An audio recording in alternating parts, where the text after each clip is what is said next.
تو اس اشارتاً کنایتاً حضرت امی عائشہ کو معلوم ہو گیا تھا، تو اس لیے بتا دیا۔ تو اس وجہ سے اس جگہ جو حضور صلی اللہ علیہ وسلم نماز پڑھتے تھے کثرت سے، جو سب سے زیادہ فضیلت والی جگہ ہے، وہاں پہ پلر جو بنایا گیا استوانہ عائشہ اس کا نام لکھا ہوا۔ اس کے ساتھ ہی پھر الٹے ہاتھ پہ استوانہ توبہ ہے، اس کا نام استوانہ ابو لبابہ بھی ہے۔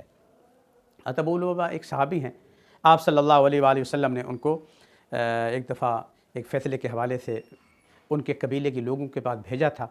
تو قبیلے کے لوگوں نے پوچھا کہ حضور صلی اللہ علیہ وسلم نے ہمارے متعلق کیا فیصلہ کیا ہے؟ تو اس پر جو ہے حضرت ابو لبابہ رضی اللہ تعالیٰ عنہ نے تھوڑی بے احتیاطی فرمائی۔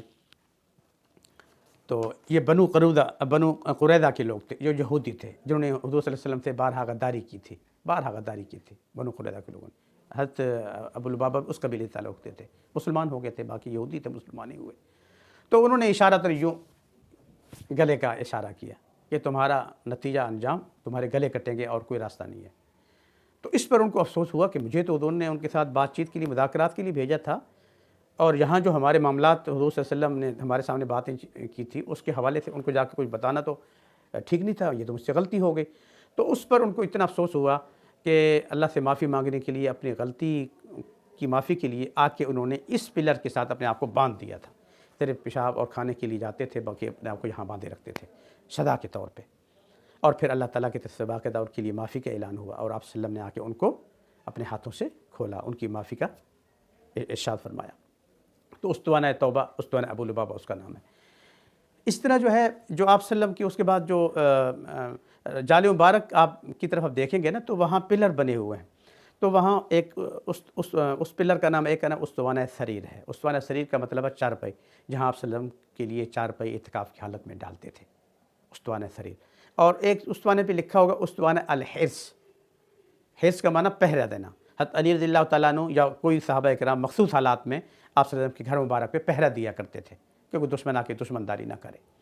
اور اسی طرح ایک اور استوانہ آپ کو نظر آئے گا، اس پہ لکھا ہوگا استوانہ وفود۔ وفود کا معنی وفد۔ تو آپ صلی اللہ علیہ وسلم کے پاس لوگ آتے تھے ملاقات کے لیے، تو آپ نے وہ جگہ مختص کی ہوئی تھی ان کی ملاقات کے لیے، تو اس جگہ جو پلر بنا اس کو استوانہ وفود کہتے ہیں۔